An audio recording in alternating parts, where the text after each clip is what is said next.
리엔 핵심 가족관계 등록법 강의 첫 시간입니다. 아마 다른 과목에서 OT가 있었겠습니다만 강의는 교재를 좀 더 편하게 이해할 수 있도록 도와주는 역할입니다. 교재를 기본으로 하시면서 인강의 도움을 받으면 입체적으로 이해하시는데 도움이 되지 않을까 싶네요. 리엔 핵심의 가족관계 등록법은 유사한 교재에 비해 분량이 적습니다. 그렇지만 요약을 한 것도 아니고 생략을 한 것도 아니에요. 리엔 OX를 편찬하면서 10년 이상 기출을 전부 분석했습니다만 이 정도 분량이면 시험 대비하는 데는 충분하다는 판단입니다. 그 정도 말씀드리고 가족관계 등록법 시작합니다. 먼저 전체적인 목차를 살펴보죠. 리엔 핵심 가족관계 등록법은 제1장 총론, 제2장 등록사무 총칙, 제3장 등록사무 각칙 1, 제4장 등록사무 각칙 2, 제5장 국제등록사무, 제6장 비송사건 이렇게 총 6개의 장으로 구성됩니다. 그중 제1강에서 다룰 총론에서는 제1절 가족관계 등록제도, 제2절 신고서류와 등록부, 제3절 등록부 등의 공개에 대해 설명합니다. 제1장 총론, 제1절 가족관계 등록제도. 로마자일의 가족관계 등록제도는 개인의 신분관계를 가족관계 등록부라는 공적인 장부에 의해 공시 또는 공증하는 제도를 말합니다. 등록부는 공시 외에도 국적을 증명하거나 인구 동태를 파악하는 등 다양한 기능을 합니다. 등록부 역시 다른 부동산, 법인, 상업등기부와 마찬가지로 실체관계와 다르게 등록되어 있다 하더라도 일단 등록사항이 진실한 것으로 추정되는 추정력을 가집니다. 로마자의 가족관계 등록제도의 시행. 1번 연혁. 이 일제에 의해 도입된 호주제는 1960년에 민법과 함께 호적법이 제정, 시행되면서 호주를 단위로 하는 현대적인 호적제도가 시행되었죠. 그러다 2005년 2월 3일에 민법에 규정된 호주제가 평등권 침해로 헌법 불합치 결정을 받았고 이에 따라 민법에서 호주제가 폐지되면서 호적법에 의한 호적제도도 폐지되었습니다. 그리고 가족관계 등록법에 의한 새로운 가족관계 등록제도가 2008년부터 시행되고 있죠. 이번 호적제도와 가족관계 등록제도. 호적제도에서 개인은 독립된 존재라기보다는 호주에 소속된 구성원이었습니다. 그러다 호주 자체를 폐지하면서 각 개인은 독립된 존재로서 개인을 중심으로 가족관계를 파악하게 되었습니다. 호적제도는 이미 폐지되었습니다만 당시 사용하던 호적부는 모두 제적부로 전환하여 원본은 등록관서가, 부본은 감독법원이 보존하고 있습니다. 일부는 여전히 종이로 된 것도 있지만 대부분 이미지 정보나 전산 정보로 전환해서 제적 등본으로 발급하거나 열람에 응하는 등 최소한의 기능은 여전히 하고 있습니다. 기출을 보겠습니다. 1번. 가호적 취의적 당시 법률상 부부 아닌 자가 법률상 부부인 양 취의적 신고를 하여 그 가호적이 신고가 되고 1963년 1월 1일부터 그 가호적을 종전 호적법에 따른 호적으로 보게 된 경우 혼인으로서 효력은 발생할 수 없으며 이와 같은 경우 2008년 1월 1일부터 새로운 등록부가 작성된 경우에도 혼인의 효력은 발생할 수 없다. 가호적이라고 들어보신 분 계실까요? 1945년 포츠담 선언으로 남북이 분단되면서 본적은 북한에 있고 거주지는 남한에 있던 많은 사람들의 호적부가 문제되었습니다. 그래서 간단하게 신고만 하면 호적부를 만들어 주었는데 그게 가호적입니다. 이것 때문에 우리나라 호적제도가 엉망이 되었고 지금까지도 이중호적이 문제되고 있어요. 또 출루될 가능성은 낮지만 법무사라는 알고 있어야 하는 부분입니다. 2번, 전산화가 완료된 이후에는 정당한 이해관계인일지라도 법원에 보관되어 있는 종전의 호적 제적 부본에 대한 열람을 청구할 수는 없다. 틀렸습니다. 나중에 다시 설명드리겠지만 이해관계인은 법원에 보관되어 있는 신고서류나 호적, 제적 부본을 열람할 수 있습니다. 다음 표는 과거 호적제도와 가족관계 등록제도를 비교한 것입니다. 2008년에 현재의 제도가 도입되어 벌써 16년이 지났습니다만 지금도 상속을 하려면 호적제도에서 작성된 재적등본을 제출해야 하는 등 여전히 그 기능을 하고 있습니다. 이 둘의 차이는 호적제도는 호주를 기준으로 가별 편제를 하는데 반해 가족관계 등록제도는 개인을 기준으로 인별 편제를 한다는 것이 가장 근본적인 차이입니다.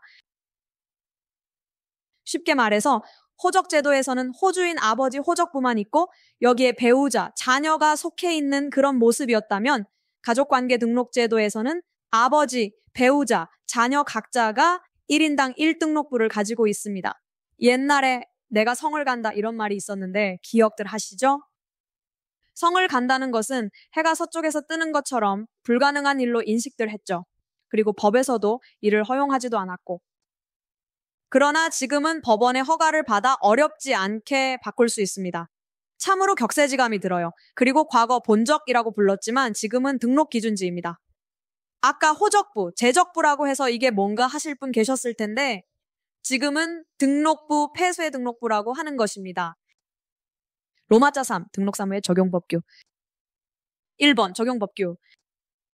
기본법으로 가족관계의 등록 등에 관한 법률이 있고 그 외 민법, 혼인신고특례법, 재외국민가족관계법, 입양특례법, 부자의성호 등에 관한 특별조치법 등이 있습니다. 대통령령에 해당하는 대법원 규칙으로 가족관계의 등록 등에 관한 규칙이 있고 그 외 각종 대법원 예규와 대법원 선례가 있어서 실무적인 처리 지침이 되고 있죠. 그 외에도 민사소송법, 가사소송법, 비송사건절차법, 국적법, 주민등록법, 국제사법의 일부 조항들이 가족관계 등록사무에 적용됩니다. 2번, 효력범위. 국내에 거주하는 외국인이 300만이고 해외에 거주하는 재외국민이 250만, 재외동포가 460만입니다. 외국인, 재외국민, 재외동포만 1000만 명이 넘는 거죠. 이들도 계속해서 혼인도 하고 이혼도 하고 출산도 할 텐데 그럴 때 어느 나라의 법을 따를 것인가 하는 것은 중요합니다. 표를 한번 보시죠. 외국인과 재외동포가 국외에 거주할 때에만 가족관계 등록법이 적용되지 않을 뿐 그 외에는 모두 적용됩니다. 그냥 적용된다고만 말씀드렸지만 반드시 적용하는 경우도 있고 본인들 선택에 따라 적용할 수 있는 경우도 있으니까 그건 차차 설명드리기로 하겠습니다. 로마자 4, 등록사무 처리 주체. 외국인도 국내에서 신분 변동이 생기면 가족관계 등록법에 따라 신고를 할 수 있지만 등록부가 없으므로 등록사무를 처리하는 것은 아닙니다. 따라서 등록사무라고 하면 등록부를 가지고 있는, 즉 우리 국적이 있는 내국인과 재외국민이 대상이 되죠. 1번, 내국인과 재외국민. 내국인 등록사무. 가족관계 등록사무는 가족관계 발생, 변동, 소멸 사항에 관하여 등록부에 기록하는 등록사무와 그 증명에 관한 사무를 말합니다. 따라서 등록부를 가질 수 있는 국민이 그 대상이겠죠. 등록사무가 과거 호적법에서는 지방자치단체 사무로 규정되어 있었습니다만 가족관계 등록법에서는 국가사무 중 대법원장의 관할사무로 규정하고 있습니다. 다만 대법원장은 시군면장에게 위임하여 사무를 처리하도록 하고 있기 때문에 실제로 내국인에 대한 등록사무의 처리 주체는 시군면장이죠. 그래서 시군면장을 등록관서라고 합니다. 등록사무 중 일부에 대해서는 동장이 시군면장을 대행하는데 그 일부 업무란 출생신고와 사망신고를 말합니다. 재외국민 등록사무. 재외국민에 대한 등록사무는 대법원의 법원행정처에 재외국민 가족관계 등록사무소를 설치하고 여기에 가족관계 등록관을 두어 처리합니다. 앞으로 이 교재에서는 재외국민 가족관계 등록사무소를 재외등록소라고 하고 가족관계 등록관을 등록관이라고 약칭합니다. 해외에서는 재외공관장이 재외등록소에 등록사무를 대행합니다. 재외공관 중 일부는 재외등록소에서 등록관이 파견되어 직접 처리하는 경우도 있습니다. 수험생들이 많이 혼란스러워 하시는데 다음 표로 깔끔하게 정리하겠습니다. 등록사무 처리 주체가 내국인은 지방자치단체인데 반해 재외국민은 국가라는 거. 국가 중에서도 대법원의 법원행정처라고 말씀드렸죠. 처리자는 내국인은 등록관서, 재외국민은 재외등록소이고요. 이들을 대행하는 자는 내국인은 동장, 재외국민은 재외공관장입니다. 이번 처리자와 대행관서. 가의 등록부에 기록을 하는 자를 등록사무처리자라고 합니다. 이 교재에서는 약칭해서 처리자라고 하는데 처리자는 시구읍면장, 즉 등록관서하고 재외등록소의 등록관이 있습니다. 그러니까 등록관서와 재외등록소 이외에는 등록부에 기록을 할 수 없다는 뜻이 되겠죠. 처리자를 대행하는 자를 등록사무 대행관서라고 하는데 동장과 재외공관장을 말합니다. 출생신고와 사망신고를 접수하여 심사, 수리하는 것까지만 담당을 합니다. 등록사무 대행관서는 이 교재에서 약칭해서 대행관서 또는 대행자라고 합니다. 처리자. 등록관서. 등록관서는 시구면장을 말한다고 했죠. 여기서 시장은 군하의 읍면이 설치되지 않은 곳을 말하고 시구 읍면이 있는 곳에서는 시장이 아니라 구 읍면장이 처리자이다. 즉 구 읍면이 없는 지역에서만 시장이 등록관서가 된다는 거 기억하시기 바랍니다. 시구 읍면장이 재척, 사고, 출장 등으로 등록사무를 처리할 수 없는 경우 부시장, 부구청장과 같이 법령에 정해진 직무대리자가 자기 명의로 처리합니다. 그러니까 직무대리자는 민법상 대리인이 아니라 또 하나의 등록관서인 셈입니다. 재외등록소, 재외국민에 대한 등록사무는 법원행정처의 재외등록소 등록관이 처리자이죠. 우리나라에서는 서울에 한 개소만 설치되어 있습니다. 그리고 뉴욕, LA, 시드니, 칭다오, 오사카, 후쿠오카 총영사관, 주일 본대사관 총 8개소에는 재외등록소 소속의 등록관이 파견을 나가서 재외등록소 사무를 처리합니다. 등록관이 파견 나오지 않은 곳은 재외공관장이 재외등록소를 대행한다고 했죠? 대행관서. 처리자, 즉 등록관서와 재외등록소를 대행하는 자를 대행관서라고 하고 여기에는 동장과 재외공관장이 있다라고 말씀드렸죠? 동장은 등록사무 중에서는 출생, 사망 신고에 한하여 접수, 심사, 수리만 대행합니다. 따라서 출생, 사망 신고라 하더라도 접수, 심사, 수리를 벗어난 기록, 정정 등의 업무는 할 수 없고 혼인, 입양 등 다른 신고는 접수도 할 수 없다는 점 기억하시죠? 이 대행관서는 자기 명의로 등록사무를 처리하지만 온전한 자기 명의는 아니고 대행관서임을 반드시 표시해야 합니다. 가령 예를 들면 A시장 대행관서 B동장 이런 식으로 표시하는 거죠. 출생 사망 신고는 수리한 후에 등록관서인 C구읍 면장에게 송부해서 C구읍 면장이 처리하도록 합니다. 동장으로부터 신고서를 송부받은 시구는 그 신고서를 다시 접수합니다. 이때 접수일자는 동장으로부터 신고서를 송부받은 날, 수리일자는 시구에서 수리한 일자로 기록합니다. 그러나 등록사무만 출생 사망 신고의 수리로 제한될 뿐 증명 업무, 그러니까 신고 서류의 열람이나 증명서의 발급에 있어서는 이러한 제한 없이 등록관서와 동일하게 처리하고 있습니다.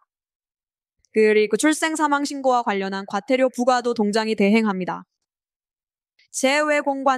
재외공관장도 동장과 동일한 대행관서입니다만 동장과 달리 재외공관장은 출생 사망 신고만이 아니라 모든 신고를 접수, 심사, 수리할 수 있다는 점에서 차이가 있습니다.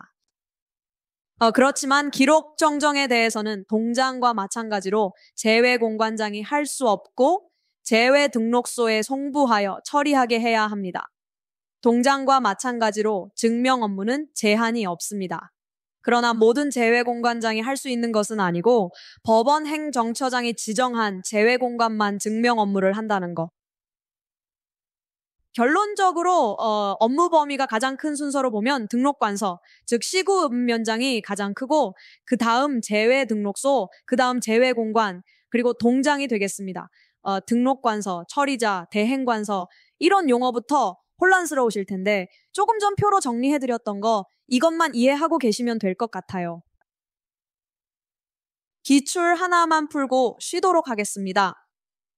발송 명의는 땡땡시장 또는 땡땡구청장 대행관서 땡땡동장으로 표시하고 동장 직인을 찍어 송부한다. 예, 방금 설명드렸죠? 동장은 시장이나 구청장의 대리인이 아니라 자기 명의로 등록 사무를 하는 것이지만 대행관서라는 표시는 반드시 해야 한다는 거죠. 잠시 쉬었다가 다음 제일 다시 2강에서 뵙겠습니다.